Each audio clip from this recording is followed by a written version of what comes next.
Welcome back to my YouTube channel. In today's recap, we will be looking at a Japanese anime titled Cautious Hero. In this anime, Seiya Ryuuguuin, summoned by the deity Restart to save the world of Gaia Branda from destruction, prepares for his heroic adventure. While this may seem normal, he spends a significant amount of time training himself. Despite his overpowering stats, he fights weak adversaries with his strongest talents and buys an abundance of supplies and potions to stay safe. While his attitude may be unpleasant, it could be Gaia Branda's saving grace, especially in a world where the forces of evil rule all expectations. I'm sure that at this point you will want to know how everything plays out, right? Then, sit back, relax, and enjoy. Don't forget to hit the like and subscribe button. In the opening scene, a group of deities gather around a place in the unified divine realm. Here, Restarta, the deity of healing, is summoned to liberate a known human world so that her rank can increase. After the show is over, Rista returns to her chambers pissed that the world assigned to her to liberate is of the S-rank difficulty level. About 100 years ago, Rista was born into the unified divine realm. Since then, she has summoned heroes from the surface and saved distressed worlds about 5 times. However, when compared with other veteran deities,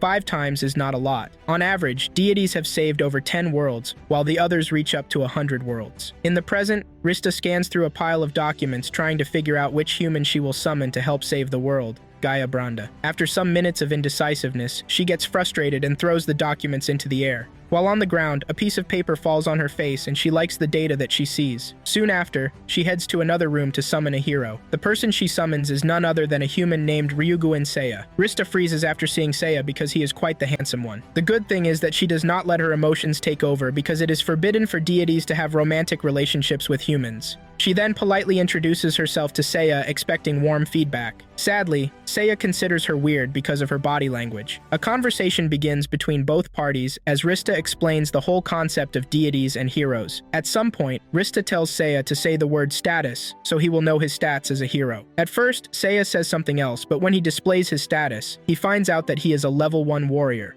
He then gets curious and questions Rista about what would happen if he were killed. In turn, Rista replies by saying that he will return to his previous world. She then opens a portal that leads to the world, Gaia Branda, so that Seiya can inspect the place. However, Seiya refuses to go past the portal because he considers Gaia Branda dangerous. Although Rista promises to use her healing powers on Seiya if he gets hurt, Seiya refuses to go past the portal. At some point, he pins Rista to the wall and declares his conditions. As Rista stands pinned to the wall, she gets the wrong impression and lets her emotions take the best of her. Sadly, Rista snaps back into reality when he sees Seiya performing a bunch of push-ups to prepare himself for Gaia Branda. It is at this point that Rista recalls that she overlooked an important item on Seiya's file. In his document, it is clearly written that he is impossibly cautious. The following day, Rista converses with Arya, the deity of Seal, about Seiya's recent behaviors. Arya listens to Seiya but opposes her by saying that Seiya is meant to be cautious because of how difficult Gaia Branda is. She then advises Rista to support Seiya and treat him like a friend, rather than how a deity would treat a human. Seconds after the meeting with Arai ends, Rista barges into Seiya's room to see how he is doing. Seiya, on the other hand, is working out trying to increase his power level. Although he is slightly pissed that Rista did not knock,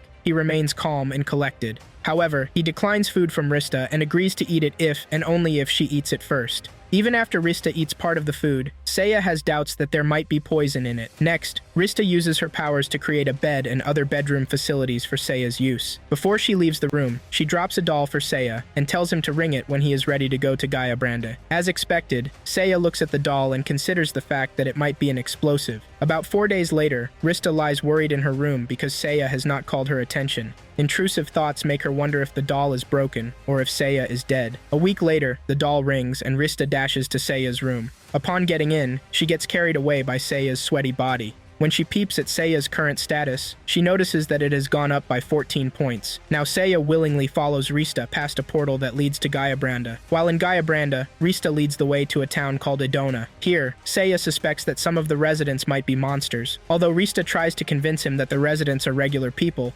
Seiya keeps going on with his suspicions. Soon, Nina, a little girl, sees Seiya and asks for his name. Seiya reacts coldly to Nina, as he displays no emotion while speaking to her. When asked about a nearby weapons store, Nina points them in the right direction. Moving on, Rista hands Seiya a sack of coins, so he can use it to buy necessary items. At the weapons store, he requests for 3 sets of armor, but Rista opposes him. Seiya insists on getting the spare armor because of how overly cautious he is. It gets worse when Seiya heads to a different store and orders an insane amount of explosives. While at it, Nina sees him again and hands him a warding charm. Seiya looks at the items and attempts to say that it is cursed. However, Rista quickly holds his mouth and prevents him from speaking. Nina's dad arrives at the scene in search of his daughter. At first, he thinks that Nina is bothering Seiya and Rista, but Seiya covers up for her. Later that day, Seiya encounters a slime in a wasteland. Despite the fact that the slime looks harmless, Seiya summons a great deal of power and uses it to vaporize the slime. Even after the slime's passing, Seiya uses his powers repeatedly to ensure that the slime does not come back. Rista, on the other hand, is quite shocked because he did not expect Seiya to go that far. Minutes later, she freaks out a little as she detects a strange being at the scene. It turns out that the dark aura is coming from a deadly warrior named Chaos Machina. Machina introduces herself as one of the 4 heavenly kings of the Demon Lord's forces. According to her, the Demon Lord has been extra watchful for a hero to appear in Gaia Brande. Although she recognizes Seiya as a hero with lots of potential, she intends to kill him. Conversely, Rista finds out that Machina is overpowered when she sees her stats.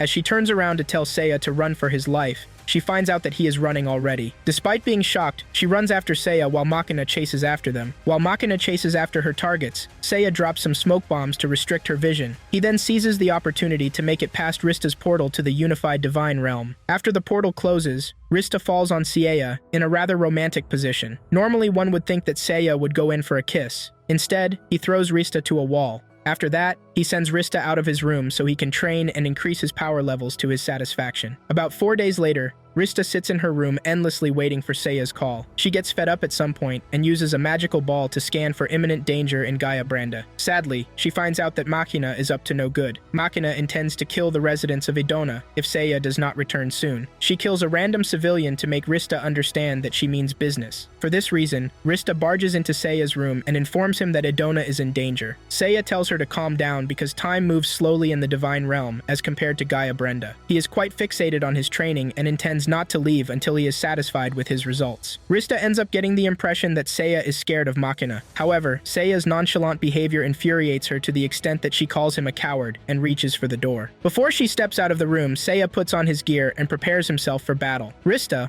although previously pissed, freaks out when she sees that Seiya's stats have increased by a large margin. As Rista tries to open a portal to Gaia Brande, Seiya smacks her in the head, reason being that he wants her to open the portal in a place that will give them an advantage against the enemy. In the meantime, Machina prepares to kill Nina's father in front of his daughter. Before she can swing her sword, Seiya arrives and launches a wind attack at her, saving Nina in the process. Machina jumps away from danger and smiles at her opponent because she previously knew he would come. When she scans Seiya, she finds out that he is now more powerful than she is. Rista then seizes the opportunity to make fun of Machina, but it does not end well. Machina promises to go out on Seiya, and as such, she transforms into a muscular version of herself. Now, from Rista's analysis, Machina ranks higher than Seiya in skill and power level. A battle begins as Machina charges ferociously at Seiya, hoping to kill him. Seiya dodges her first attack with ease, and the next series of attacks the same way. At some point, Machina pauses her attacks and prepares to use her trump card on Seiya. She stabs herself in the abdomen, which allows her to attain her true form. This alone sends chills down Rista's spine as she was not expecting to see such. Machina transforms into a full-winged monster and boasts of her new power level. She feels that she can sever Seiya's head from his body in just a single blow. However, Seiya uses his left hand to block an attack from her. Because of how impossible it is for Seiya to attain such feats, Rista tries to scan him to see his true stats. At first, she discovers that Seiya is shielding his stats with a fake skill, but she breaks past the barrier and finds out that Seiya is insanely powerful. This alone makes her consider the fact that Seiya was faking his stats from the beginning. Moving on, Machine flies into midair and prepares to fire a nasty beam blast at Seiya. Before she can summon up enough energy, Seiya flies to her position and ready his sword for another round of battle. In a single strike, he slaughters Machina into several hundred pieces. After Machina's passing, Rista hugs and congratulates Seiya for saving the day. Out of sheer curiosity, she brings up the issue of fake skill, and Seiya explains that he wanted the enemy to underestimate him. As time goes on, the residents of Idona surround Seiya and appreciate him for saving their town. Some come bearing gifts to express their gratitude, while others admire Seiya from a distance. For some reason, Seiya ignores them and heads off to gather Machina's remains. When he is done, he uses his firepower to burn the remains to ashes. He repeats the process to make sure that Machina has no chance of coming back to life. However, while at it, the residents make a run out of the town because of how dangerous the fire is. In the end, most of the buildings in the town are destroyed, and its mayor begs Seiya to leave. On the way out of Idona, Nina and her father meet up with Seiya and Rista. They both thank Seiya for saving their town and offer him some gold coins. On the other hand, Seiya demands more money, and he shows no restraint in collecting it. Up next, Rista suggests that they head to the next town, but Seiya insists on going back to the Divine Realm. He feels that more powerful evil forces will come after him, and he needs to be prepared for them. Finally, Rista succumbs to his wishes and opens a portal that leads to the Divine Realm. After a few days go by, Rista goes on and on about Seiya's behavior toward Arya. She explains that he has the power to defeat a heavenly king, but he spends most of his time working out. She snaps back into reality and states that she wants to liberate Gaia Branda so she can become a high-ranking deity like Arya. At some point in her conversation with Arya, Seiya enters the room, and Arya is carried away by his looks. Seiya notices this, but tries her best to keep her emotions locked in. Arya introduces herself to Seiya as the deity of Seal. She then finds out that Seiya is not leveling up despite his intense workout sessions. Upon hearing this, Rista smiles because she was against the insane workouts earlier. She then suggests that Seiya fights some monsters to level up, but he ignores her. Arya comes up with the idea of training with a deity. Seiya likes the idea because it is not as risky as fighting against monsters. However, Rista drags Arya to a corner and questions her if deities can train humans. Arya replies by telling her not to worry, since she will contact the deity, Ishtar, on the matter. Later that afternoon, Arya takes Seiya to meet with the deity, Cerseus, who wields a heavenly sword called Divine Blade. Arya sums up a bit of courage to speak to him about Seiya's training. Cerseus looks at Seiya and underestimates him because he is human. He then warns him that his training is extremely intense, but Seiya does not fret. Rather, he tells Cerseus that he might leave him in tears. Soon, a sparring session begins between both sides, but Seiya manages to keep his cool against his opponent. If viewed from a distance, one might think that Seiya is on the same level as Cerseus. On the first day of training, Rista meets up with Cerseus at the cafeteria. Here she asks about Seiya, and Cerseus replies by saying that he is performing well. However, he does not forget to boast that Seiya is not up to his level. The following day,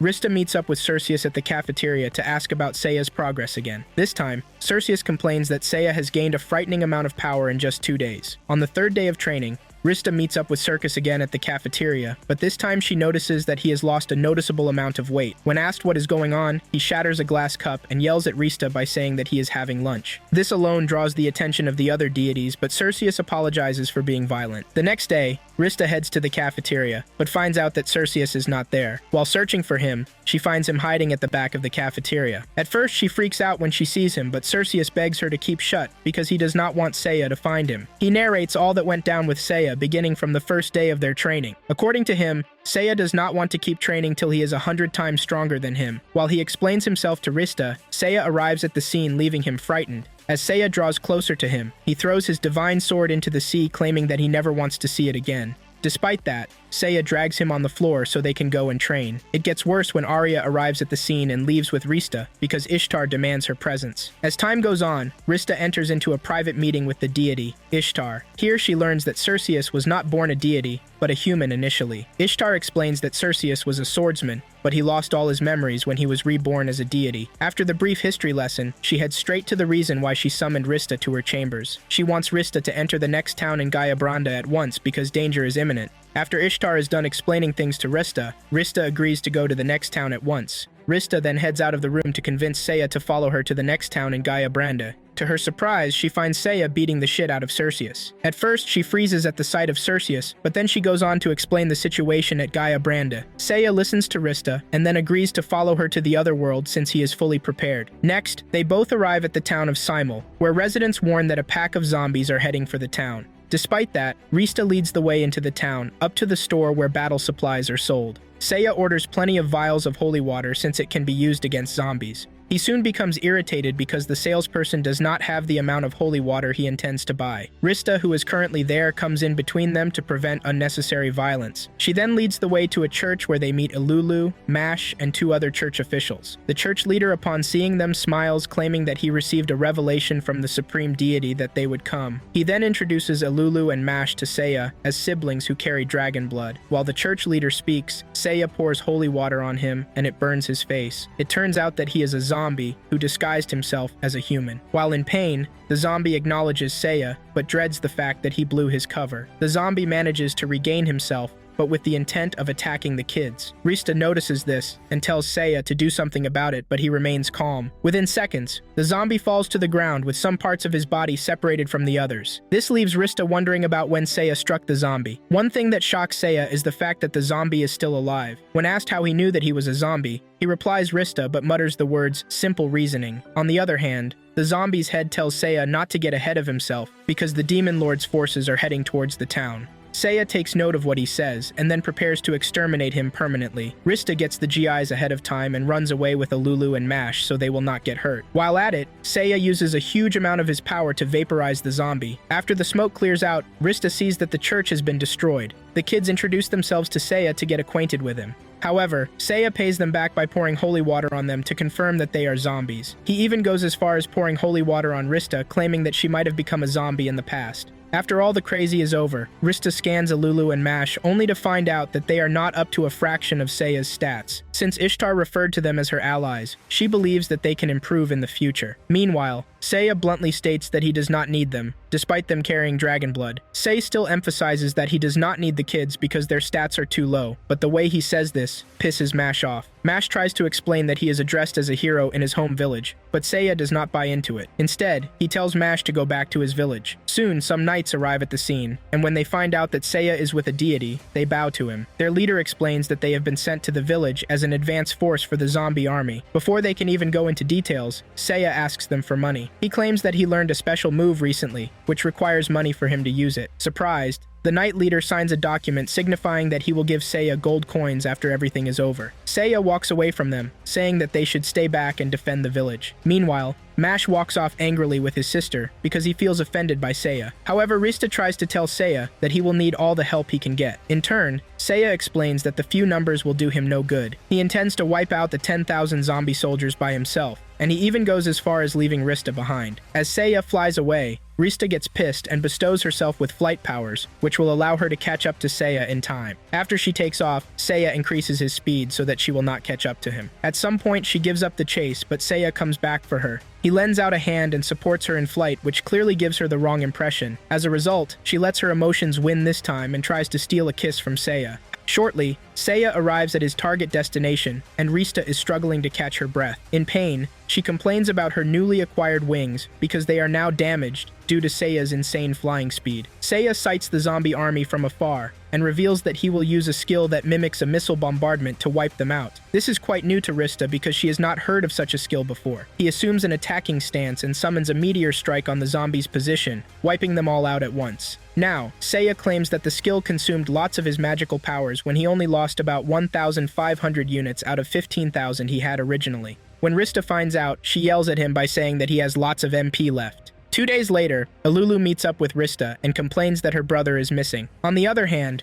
Rista assures her that her brother is safe because Seiya wiped out the zombie army that was aiming for the city. She then leads the way to Seiya's position, only to find out that he just finished making a platinum sword. According to Seiya, he synthesized the sword by combining a normal sword with the hair of a deity. As Rista hears this, she quickly finds out that Seiya used her hair to make the weapon. While Seiya tries to explain things to Rista, a civilian enters the room with a package for Seiya. Seiya, being who he is, suspects that the package could be an explosive and orders the delivery woman to open it up. This time, Rista ignores Seiya and opens the package herself. It turns out that the package is a mirror, but there is more to it than meets the eye. Rista and Alulu freak out when they see Mash in the mirror being tormented by a demon of the 4 heavenly kings, Death Magla. Death Magla acknowledges Seiya because he took down his zombie army about 2 days ago. However, he intends to kill Mash to get back at him. He takes off the rope around Mash's mouth to allow him to say his last words. Rather than beg for his life, Mash tells Seiya to save the world in his place. Death Magla gets upset because of what Mash said to Seiya. Seiya, on the other hand, tells Rista to open a portal that leads to the Divine Realm.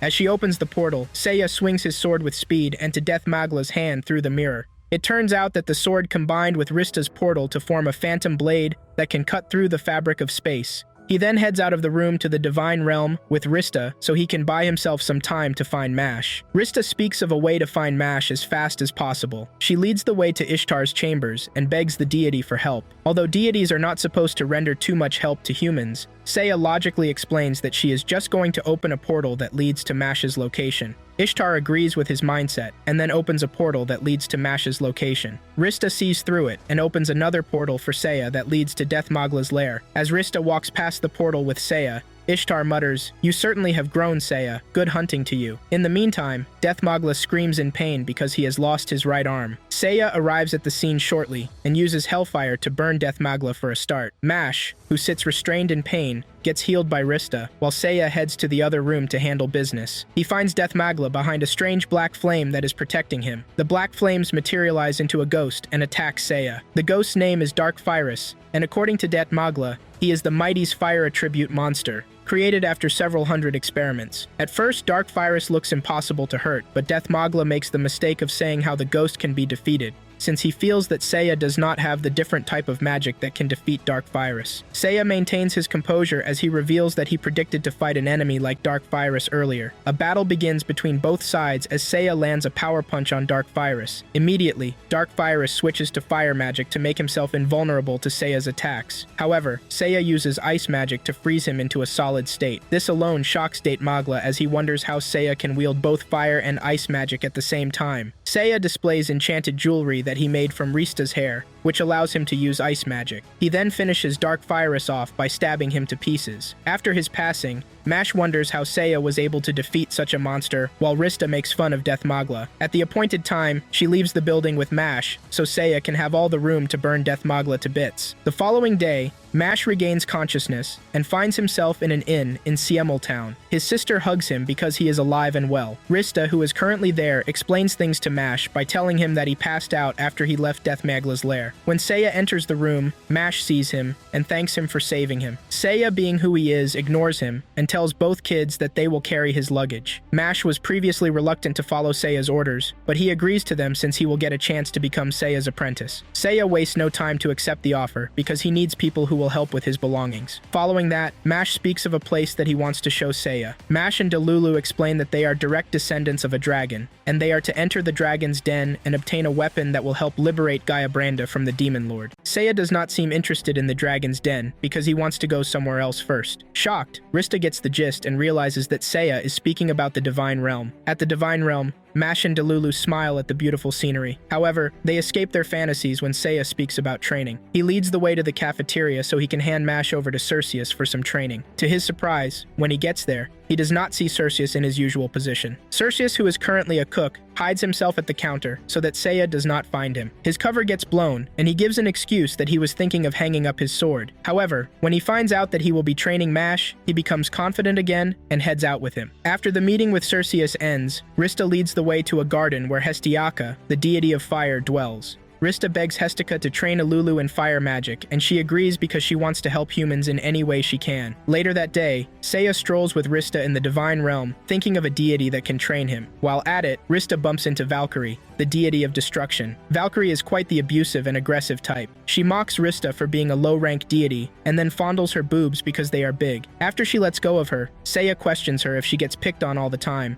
but she replies by saying no. In Valkyrie's absence, Seiya smiles and says that he picked up tremendous power from Valkyrie. He makes the mistake of disrespecting Valkyrie by calling her an exhibitionist because of her seductive outfit. Valkyrie picks offense and grabs Seiya by the collar, but he does not fret. Although Rista begs him to apologize, Valkyrie states that he is not getting off with an apology. Arya arrives at the scene and joins Rista to beg Valkyrie so Seiya can be released. However, Valkyrie agrees to her wishes on the condition that she lets her fondle her boobs in her free time. As she walks away, Arya leads the way to Adenal's chambers so Seiya can train. Adenella is the deity of war, and she is a bit higher than Valkyrie in power levels. Adenella, although she is the weird type, picks interest in Seiya and shows him a motion skill called Eternal Sword. She threatens Seiya by saying that his body will give up before he learns the speed skill. Seiya maintains his calm demeanor and offers to begin his training session right away. On the first day of training, Rista observes that Mash is doing a lot better, but Adenella surprises her. She sees her sitting by herself on a break from Seiya's training session. The following day, Rista finds Seiya at the cafeteria with Mash. It turns out that he is there because Mash begged to join him for lunch. He leaves the building after some time to resume his training session with Adenella. Later that day, Rista notices something off about Adenella and proceeds to ask her what's up. To her surprise, Adanella states that she will be embarrassed if Seiya sees her in her current outfit. This alone makes Rista believe that Seiya is a deity womanizer. Another thing that shocks her is the fact that Seiya has already learned the Eternal Sword skill. On the third day of training, Rista notices significant improvement in Mash, but she notches no changes in Alulu's power level. Hestiaka calls her to a corner and informs her that Alulu has no attribute for fire magic. She explains that one would be doing Alulu a favor if the person asked her to give up learning fire magic. Later that morning, Rista meets up with Seiya so they can leave for Gayabraid, but Seiya insists that Adanella has something for him. Soon, Adanella arrives in a beautiful dress and hugs Seiya. Shock is an understatement to judge Rista feelings at this point. Her colleague Adanella tells Seiya that she wants to join him on his adventures as a companion. The fact that she wants to stay with Seiya forever bothers Rista to the extent that she begins doubting her eyes. However, when Seiya rejects Adanella, Rista yells in excitement. As Seiya walks away, Adanella struggles to process her emotions. It gets bad to the extent that she goes berserk on the cake that Seiya also rejected earlier. Later that day, Seiya joins Mash and the others on a journey to the Dragon's Den in Gayabrande. On the way, Seiya's familiar kills are neighboring monsters that might be a threat to their trip. Mash and Delulu feel useless at this point because they want to help Seiya tackle enemies too. At some point, Rista gets nosy and tries to use her scan skill on Seiya to know his true stats. While at it, Seiya's firewall gives her a tough time to the extent that they hit the whites of her eyes. As Rista yells in pain, Seiya tells her that spying on his data is an egregious offense. Along the line, they all arrive at Izal village where dwarfs reside. Here, Seiya buys supplies that they will need in the Dragon's Den, but he accounts for the worst-case scenario. Even Mash is almost on par with his overcautious predicament, but Rista prevents him from buying the entire store. Eventually, they arrive at the Dragon's Den, and after walking some meters, they reach a seal. As Mash and Alulu walk up front to break the seal, Seiya uses his insane speed ability coupled with his swordsmanship to destroy the seal. This alone leaves the kids shocked as they feel useless to Seiya again. They all arrive at an enchanted podium, where a voice welcomes the kids as inheritors of dragon blood.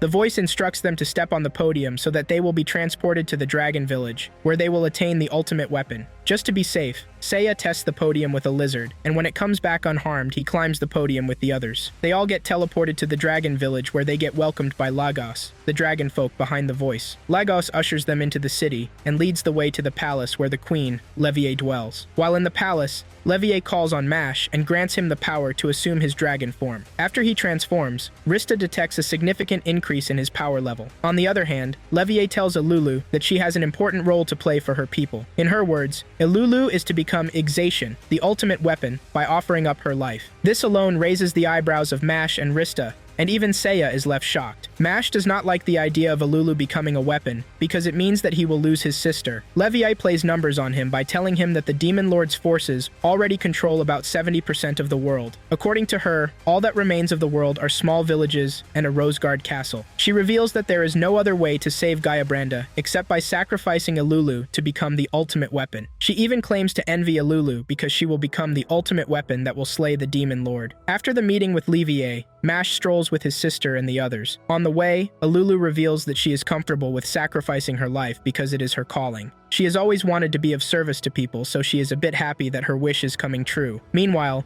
Rasta is quite worried about her and the world at large. Just then, Seiya walks away from them and purchases a shit ton of speed seeds. He seems nonchalant to the fact that Alulu is going to be a sacrificial lamb for her people. That evening, Levier holds a festival to celebrate the fact that Alulu will become Ixation. Rista and Mash waste no time to dig into their meal as they await Alulu's arrival. For the first time, Seiya accepts a snack offered to him by strange dragonfolk kids. When Iluku arrives at the scene, the feast ends and the ritual begins. The path that Alulu walks on leads to the Dragon Abyss. According to Levier, the Abyss is the magic circle set forth by the first Dragon Emperor. When Alulu leaps into it, her flesh and blood will be assimilated and transformed into the sacred sword Ixation. As Alulu walks down the path, the other dragon folk cheer happily. Meanwhile, Mash is not pleased that he is about to lose his sister, has attempted to do something to save his sister, but the guards restrain him. This alone makes Levier give the order for Alulu to be thrown into the abyss against her wish. Along the line, Seiya prevents the guards from throwing Alulu into the abyss. He then gives an excuse that Alulu is his baggage carrier, and she cannot perform her duties if she becomes a sword. He doubts the whole idea of Ixation and calls the queen a lizard.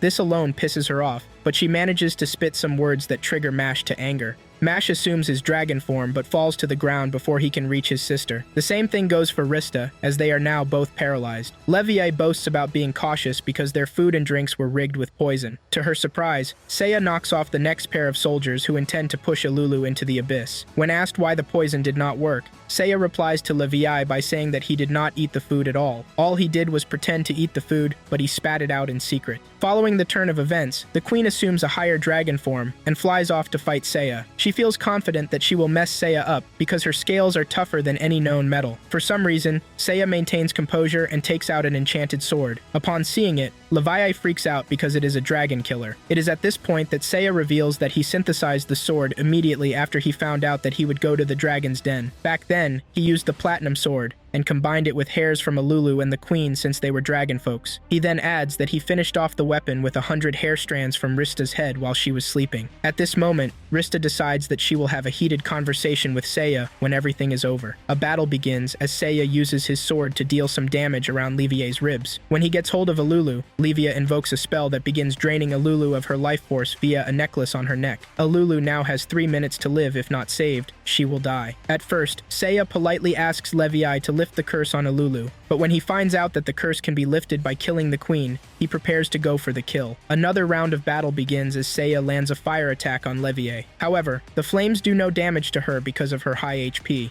Levier immediately switches to defense and activates a skill called Ultimate Wall, which covers her tough skin with metal. Seiya looks her dead in the eye and promises to take down her defense. He then swallows all the speed seeds he bought earlier and uses the power he gains from them to attack Levier, but with 2 dragon-killing swords. He launches millions of speed attacks on Levier, but it does not deal lots of damage to her. This allows her to keep boasting about her impeccable armor. At some point, Seiya promises her that she will be defeated. This time, he looks more confident, and as such, Levier scans her surroundings to see what she omitted. Sadly, she finds out that she is a few meters away from falling into the abyss, because Seiya's attacks are gradually pushing her backward. Even the queen's subjects open their mouths in shock because they are about to lose their monarch. At some point, Levier claims that she has lifted Alulu's curse so that Seiya will stop his attacks. It turns out that she was lying all along as she only deactivated her armor. She then tries to barbecue Seiya at the spot, but she fails as her flames get deflected to her position. As a result, her wings burn up and she falls into the abyss. After her passing, the curse on Alulu goes away, and Mash is glad that his sister is alive. He manages to get up from the floor since the poison's effects have worn off. In the meantime, Seiya meets up with Rista and gives an insane report of how he outsmarted Levier. Soon,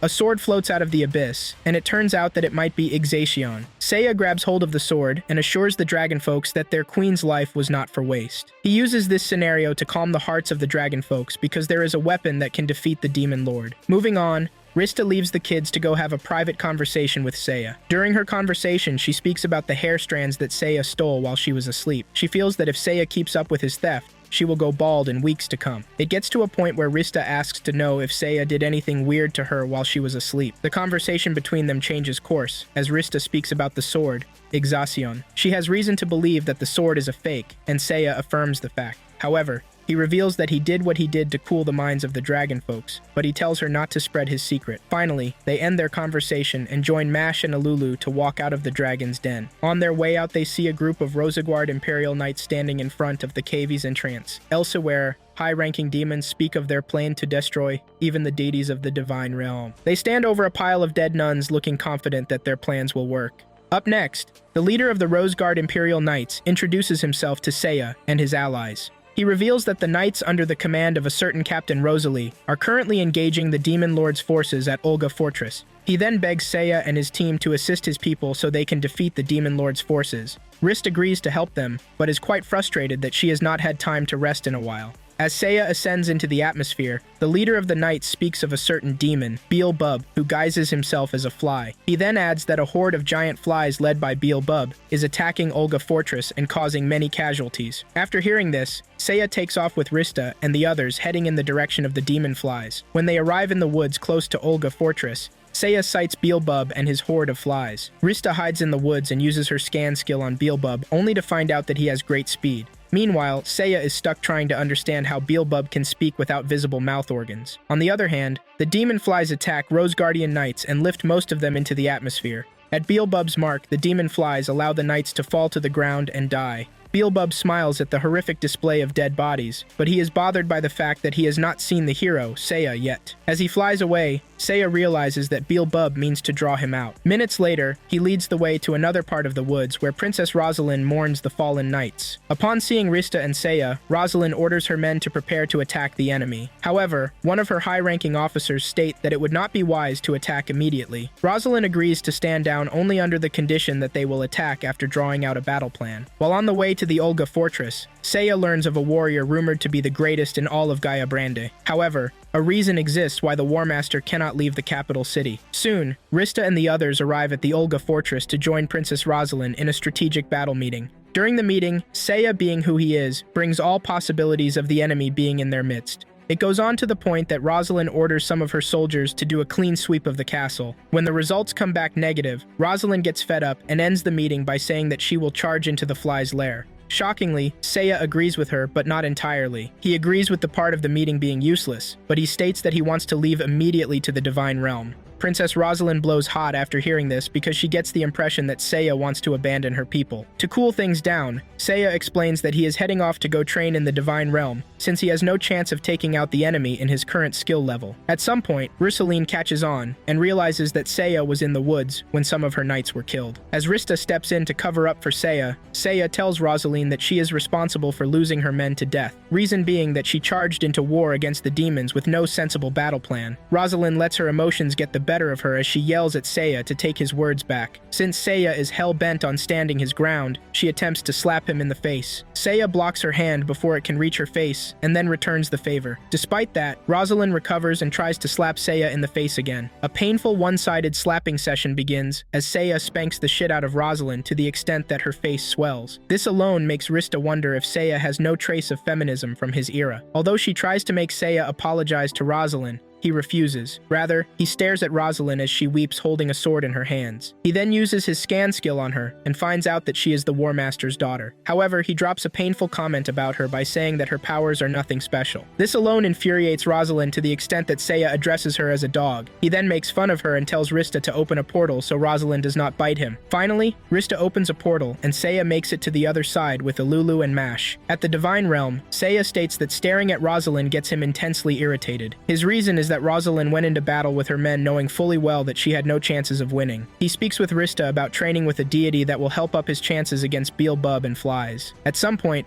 Rista speaks about Metis, the deity of archery who dwells in the Verdant Forest. That afternoon, they all arrive at the Verdant Forest to convince Metis to train Seiya. At first, Seiya questions Metis if she can shoot many arrows at once, but she replies by saying no. However, she reveals that she can shoot in quick succession to approximate the simultaneous fire. She does a real-life example of what she means by aiming several arrows at a target almost at the same time. When asked if she misses her target sometimes, Metis replies by saying no. Rather, she tells Seiya that her unique skill is a feat utterly impossible for a human to reach. The first lesson begins as Metis tells Seiya to learn how to use a magic bow. Since Elulu learned how to use the fire arrow earlier, Seiya requests that she teach him. Elulu agrees, but warns Seiya that the technique is quite difficult. To her surprise, in a few seconds of giving Seiya some guidelines, he perfects shooting a fire arrow. Later on, Elulu sits depressed in a room because Seiya learned in seconds a skill that proved difficult for her to master. While Rista tries to cheer her up, Mash notices Cerseus and calls his attention. Immediately, Cerseus sees Mash.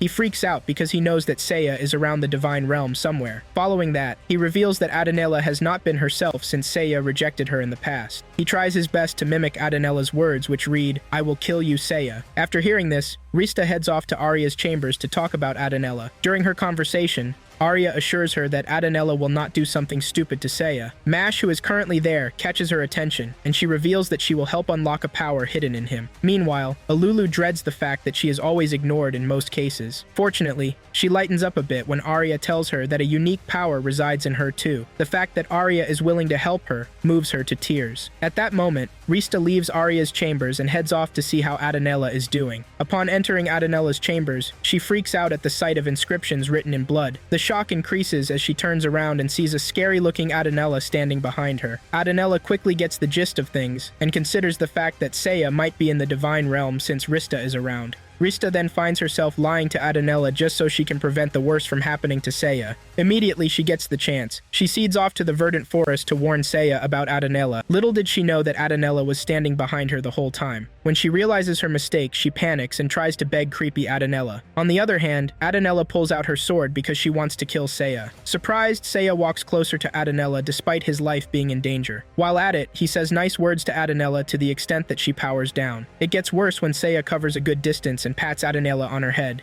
At that moment, Adanella falls in love with Seiya again and forgives him. This alone leaves Rista utterly shocked because she is sure that Adanella previously wanted Seiya dead. To smoothen things, Seiya calmly dismisses Adanella by telling her that he needs to train. Meanwhile, Metis watches all that goes down from a distance and gives her apple a seductive bite. Moving on, Rista chills at Arya's chambers, trying to process all that she witnessed earlier. Maria, after listening to Rista, reminds her Seiya would be fine no matter what. She then leads the way to the other side of the room where Mash and Alulu are chilling. Here, Mash shows off his newly acquired skill that lets him transform his right hand into that of a dragon. Rista freaks out a little after she sees this because she feels it's quite creepy for Mash to transform his hand alone. For some reason, Alulu places her hand on Mash and he begins to slow down. It is at this point that Rista finds out that Alulu possesses the delay skill. When Alulu touches her brother again, he begins to do things quickly. This accounts for the new haste skill that Alulu acquired. In the end, both siblings are happy with their new powers because they will be able to support Seiya in battle. Moments later, Rista converses with Arya where she speaks about Seiya's training with Metis. The deity's name, Metis, scares Arya, and as such she gives Rista a history lesson about why she stays in the forest all alone. It turns out that Metis is a terrifying deity who abducts and sexually devours every hero who gets summoned. After Rista hears this from Arya, she realizes that Seiya will be out if Metis gets him. One strike just for hooking up, Rista mutters in shock. She then speeds off to the verdant forest to prevent the unspeakable from happening to Seiya. When she reaches Seiya's position, she sees Metis hanging in an inverted position roped to a tree without clothes. When asked what is going on, Seiya replies by saying that he does not know. At this moment, Metis tells him that his final test will start soon. Seiya needs to use a volley of 3 light arrows and score precise hits on the rope restraining her. If Seiya shoots accurately, she will fall without clothes into his arms, and they will proceed to do the do. After hearing all these perverted speeches from Metis, Seiya takes up his bow and shoots an arrow directed at Metis' head. Pained, Metis releases herself from the ropes and lands on the ground. Alulu, who is currently there, covers her brother's eyes so he does not get the pleasure of seeing Metis' curves. Next, Metis becomes more creepy and alerts Seiya of another test. Whilst Metis charges at Seiya, she gets shot in the face by 3 light arrows. 1 arrow to the mouth and the other 2 to the eyes. Despite that, Metis recovers and picks Mash as her new target. Sadly, Seiya shoots a 5-shot shining arrow at her which nails her to a tree. Despite that, pervy Metis is quite pleased that something of good length penetrated her. An orgasm is an understatement to explain her feelings at this point because she likes the idea of taking 5 shots at once. After she powers down, Seiya and the others head back to the Olga fortress. There, they find out that Princess Rosalind went to the Demonfly's lair all alone, despite being told to wait. As time goes on, Seiya and his companions speed off to a forest close to Beelzebub's lair. When they arrive at their destination, they see Rosalind charging into the Demonfly's lair. Beelzebub appears shortly, but Seiya does nothing because he intends to use Rosalind as bait. As he prepares his bow and arrow to take the kill shot, he tells Rista and the others to keep shut so the enemy does not find them. However, a soldier from the Olga fortress arrives and disrupts the silence, causing the demons to begin flying to their position. Even at that, Seiya feels confident that he will make the shot. Unfortunately, Beelzebub grabs hold of Rosalind and flies into midair. In his absence, Seiya presses on Rista's boobs and tells her to help cause a diversion. Although slightly pissed, Rista agrees with her assigned role and heads out to distract Beelzebub. On her way to his position, Beelzebub realizes that she is a deity. Her presence also makes him consider the fact that Seiya might be around too. Regardless of that, he ascends the clouds so he can throw Rosalind at high speeds to the ground. For a second, Rista panics because there is nothing she can do to save Rosalind from sudden death. However, she gets creative and distracts Beelzebub till an arrow from Seiya reaches their position. Sadly, Beelzebub dodges the arrow due to his insane reflexes, but ends up letting go of Rosalind. Luckily, Rista catches Rosalind before she can fall to the ground. Next, Beelzebub analyzes his situation and suspects that Seiya might be hiding somewhere in the clouds since he is using an arrow. Seiya, who currently conceals himself in a cloud, fires a 7-shot light arrow at Beelzebub, but he misses his target. Reason being that Beelzebub activated a skill, Rolling Dodge, that allowed him to dodge the arrows at high speed. Even at that, Beelzebub gets a big hole in the abdomen because the arrows came flying back but as light magic birds. Finally, Beelzebub burns to pieces, and Rosalind is stuck thinking about the kind of hero he is. When she gets to the ground, she refuses to appreciate Seiya for his efforts in saving her. Seiya does not really consider her actions a big deal, but he says something to her that pisses her off again. This time she calms down and walks away to blow some steam off. While she walks away, Seiya calls both kids to help with the remaining demon flies. Before they can do anything, Seiya uses his light arrows to kill all the demon flies. After the demons are confirmed dead, Seiya tells Alulu to give Mash a speed boost so he can gather all the corpses. After he is done, Seiya torches the dead bodies to ashes. Afterward, Princess Rosalind presents Seiya and his team with important intel before returning to her fortress. According to the intel, there is a suit of legendary armor in the shrine near the village of Izal. The armor is said to be ultimate as a great ancient sage prepared it for some future crisis. Even after hearing this, Seiya doubts the armor, and he considers the fact that it might be cursed. That evening, he heads to Izal village with the others to get the ultimate armor, but he sees the place in ruins. As he draws close to the village, he meets a dwarf and an adamantoise, a large monster tortoise. The dwarf testifies that he summoned the adamantoise from another world, and then introduces himself as Kilkapul, one of the 4 heavenly kings. He then displays worn-out armor and reveals that he summoned the adamantoise to destroy the legendary ultimate armor. He promises to gift Seiya death, and he looks serious about it. Kilkapul assures Seiya that he has a very slim chance of defeating the demon lord. He then sits on an enchanted circle and displays the heads of his late kids. His hatred for Seiya drives him to the point that he kills himself just so he can summon the hyperconceptual reaper, Krosda Thanatos. After his passing, Cross proceeds out of the enchanted circle, and Rista casts the skill Scan on him. In doing so, she finds out that his stats are scrambled with no signs of the fake skill. Seiya is well aware that Kroos is overpowered. For this reason, he tells Rista to open a portal to the Divine Realm so they can escape with the kids. Now, Seiya has 2 enemies to deal with because Cross split into 2 after taking a nasty cut through his body. After Rista opens the portal, Seiya throws Mash and Alulu into the Divine Realm. Rista, expecting that Seiya will carry her in his arms, gets kicked in the butt to the other side of the portal. Although she nags about being kicked in the butt, she helps to heal a scratch on Seiya's abdomen. Unfortunately, breaks through a dimensional rift and makes it to the Divine Realm. Some deities try to exterminate Kroos with their powers, but they fail to do the least damage on him. Since Seiya has recovered, he makes a run for his life, but leaves Rista and the others behind. When Rista realizes that Seiya is on the move, she dashes for her life with the kids. Amid the chaos, a bunch of deities try to defeat Kroos, but they get defeated in mere seconds of battle. At some point, Seiya bumps into Adanella, and he uses his love charm to convince her to fight against Kroos. Adanella agrees to fight against Kroos under the condition that she will be treated to a good time in bed later.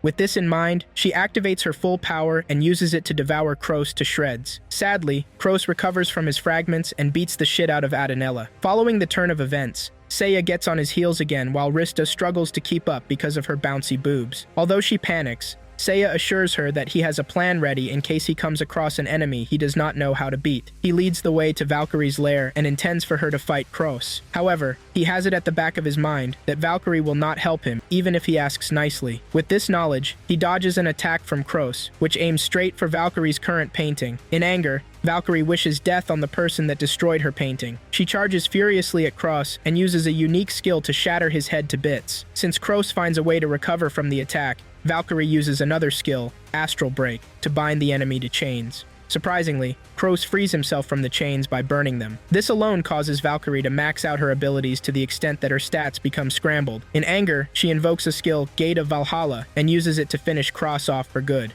According to her, Gate of Valhalla is an inescapable destructive technique used directly on a target that transcends the very laws of causality. After that, she loses some of her vitality and falls to the ground. For some unknown reason, she yells at Rista and tells her to stay back. Suddenly, some parts of her body rip open and blood gushes out. Despite being in pain, she explains that Gate of Valhalla uses the caster's life force as a catalyst. According to her, if Gate of Valhalla is casted by a human, he or she will not survive. After she recovers, Seiya realizes that she activated her first skill to withstand the recoil from the Gate of Valhalla. However, Seiya prevents the worst from going down, but Rista gets the impression that he really likes her. Sadly, Seiya throws her to the ground because he wants to speak to Valkyrie. He tells Valkyrie that she is the only one fit to train him. He intends to train under her because his recent enemies were incredibly strong. On the other hand, Rista is more concerned about the fact that Seiya will die if he invokes Gate of Valhalla. When she voices out, Valkyrie grabs hold of her butt and states that a human cannot learn her ultimate skill. Despite that,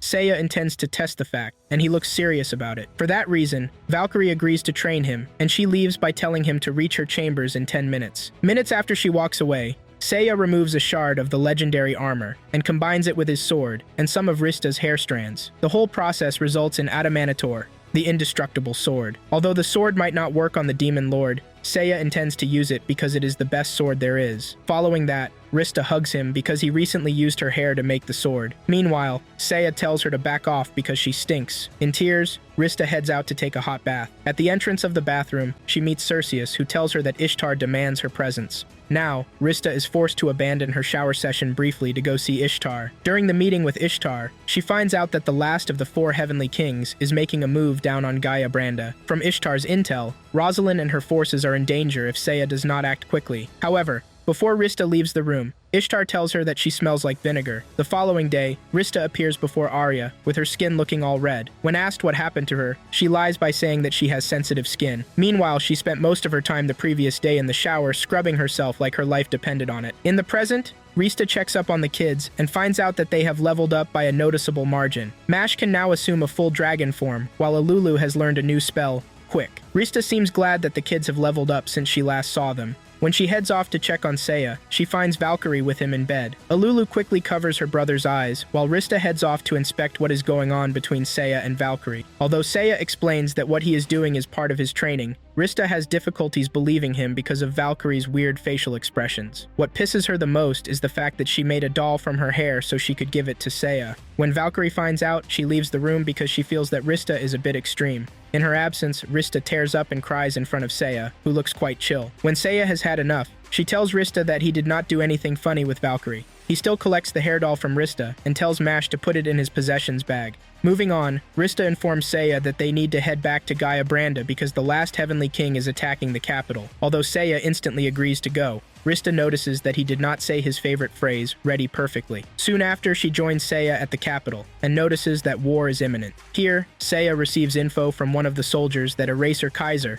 the last Heavenly King, leads the demon army. After some time, Eraser Kaiser heads out from his demon ranks and tells the humans to send out their mightiest man. In turn, the War Master arrives at the scene since he is the greatest warrior in the capital. Although old, he seems confident that he will defeat Eraser Kaiser. Surprisingly, the War Master finishes Eraser Kaiser without laying any visible attack on him. It turns out that he was so fast that the naked eye could not detect his movements. After Kaiser's passing, he wipes out the rest of the demon soldiers with a single swing of his sword. As the human soldiers cheer happily, Rista performs a scan on the War Master and finds out that his stats are crazy for a human. Out of curiosity, she questions him about why he does not take part in the war against the Demon Lord, but he falls to the ground before he can reply. While on the ground, the War Master becomes a baby, leaving Rista and the others utterly shocked. Following the turn of events, Seiya now understands why the War Master could not leave the capital. Soon, Rosalind arrives at the scene and turns to her father. She orders the surrounding soldiers to go after any surrounding enemy that survived. When asked how the War Master became a child,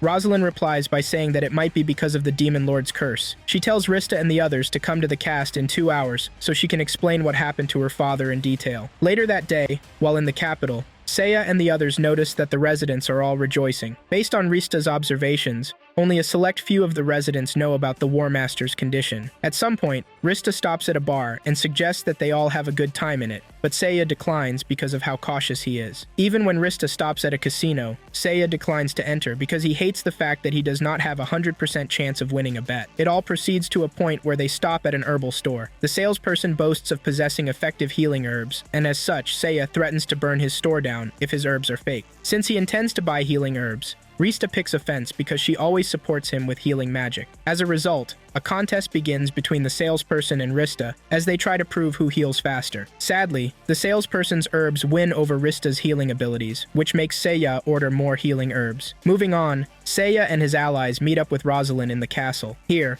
Rosalind experiences difficulties in believing that the legendary armor she spoke of earlier has been destroyed. Another conversation begins as she speaks about her father, the War Master, otherwise known as Wolk's Roseguard. According to her, he has been fighting off the demons for about 30 years. Based on what Rosalind says, Seiya learns that the king does not have much time left to be alive. As Rosalind rounds up her conversation with Seiya and Rista, she begs both of them to convince her father not to join in the quest to take out the Demon Lord. Hours later, Seiya, Rista, and the kids appear before the king, and he looks alive and well. When Seiya tells the king not to join him in battle, he understands and agrees to his wishes. However, a knight arrives at the scene and reveals that survivors from the Demon Lord's forces are attacking the capital. Upon hearing this, the king offers to go face the enemy, but Seiya insists that he stand down. He then tells Rista to stay back with the king so he can show her around the cathedral while the kids head out with him. In Seiya's absence, the king leads the way to the cathedral, and Rista follows behind him. While at it, the king brings up a conversation where he talks about why the deities can live eternally. Since Rista is not well acquainted with the said knowledge field,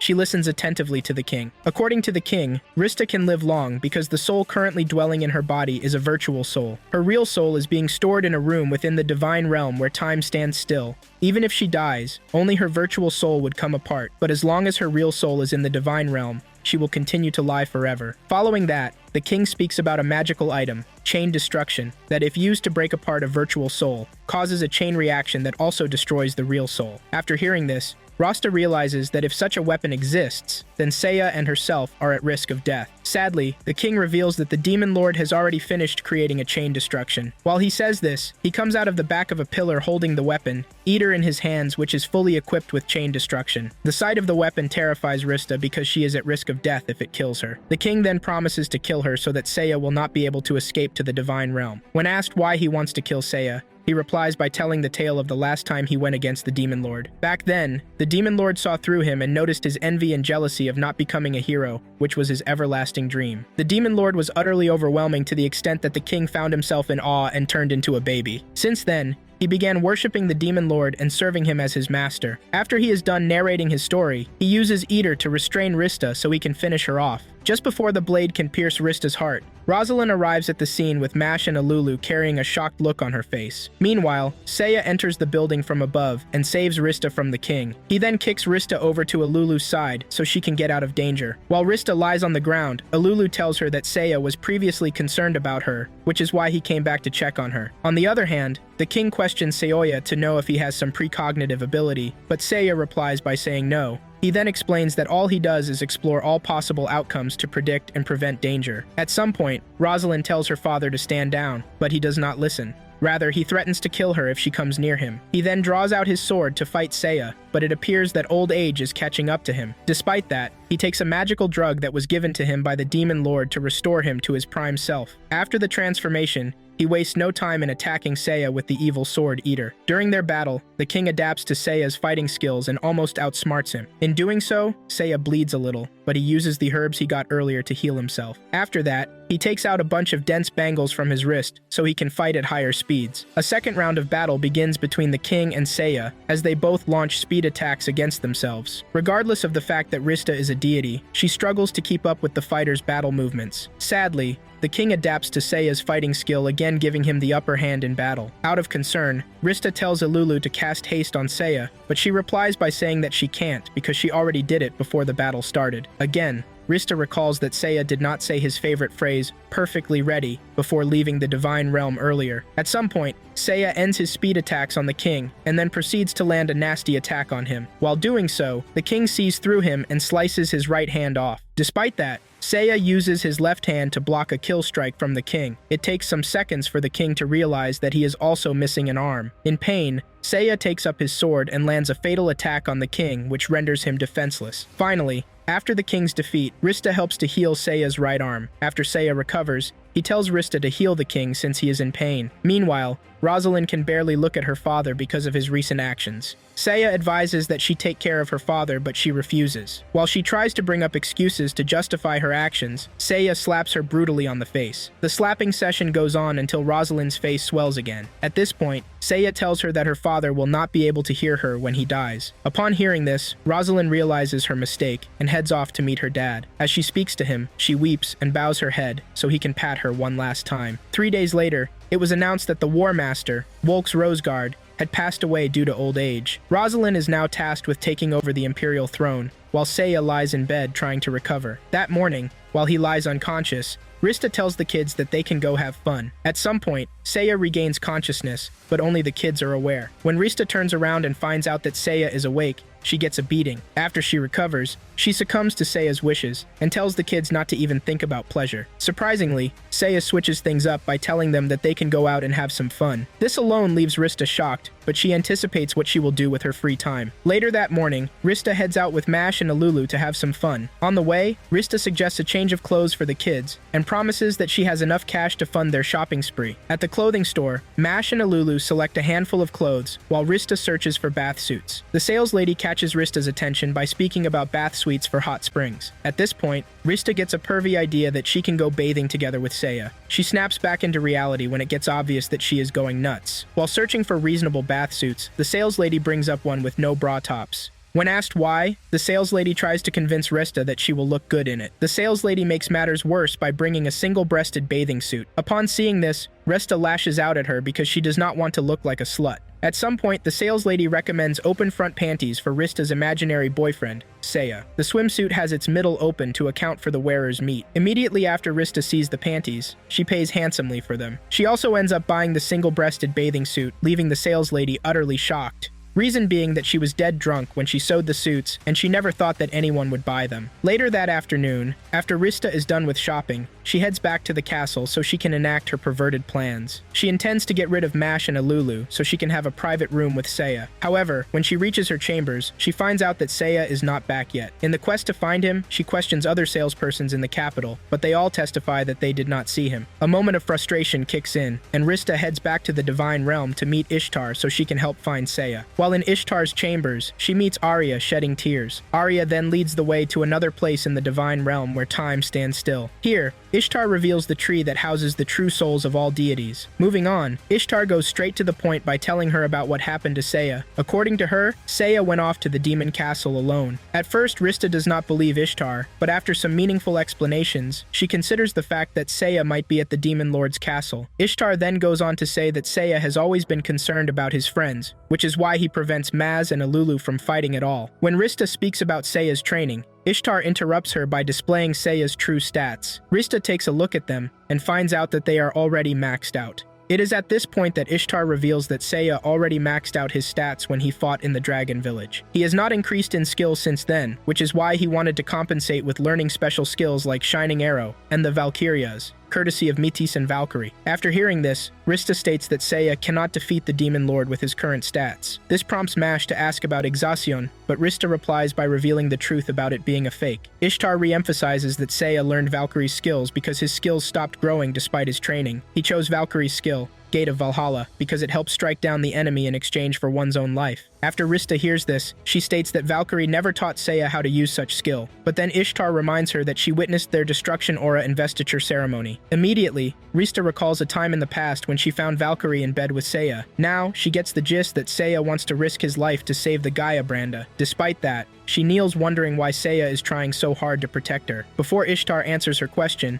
she asks her if she dares to learn the truth. Sometime in the past, Seiya was out on a quest in another world, Exphoria, to liberate it. His companions were Arya, Tiana, and Colt. In the present, Rista watches this event play out on a screen, and Arya explains that it all happened about a century ago. Back then, Seiya was not overly cautious. Rather, his battle strategy was to do his best. Although in some cases, his companions were quite skeptical about his strategy, he came out successful in battles. One time, Seiya won a battle against the enemy, despite having a hole in his chest. In the present, Arya explains that Seiya could defeat the enemy despite being at a lower level and unprepared for a fight. His victories made sure that his companions had nothing to worry about. Back in the past, Tiana confronted Seiya about the reason he kept charging into battles in a rush. Since she was quite persistent in getting an answer, he replied by saying that people's suffering would be prolonged as long as the Demon Lord breathed. He assured Tiana that it was her healing magic that kept him from death so far. As time went on, Seiya, Tiana, and the others faced the Demon Lord and came out victorious. Arya inspected the Demon Lord's body and confirmed that it was dead. While Colt conversed with his companions, the Demon Lord regained consciousness and ate him to bits. That alone allowed him to regain his strength to a reasonable degree. For the first time, Seiya looks helpless because he cannot do anything. Arya gets eaten too, and Tiana is the next in line. While the Demon Lord grabs onto her, he finds out that she is pregnant. It appears that Seiya had no idea of the pregnancy,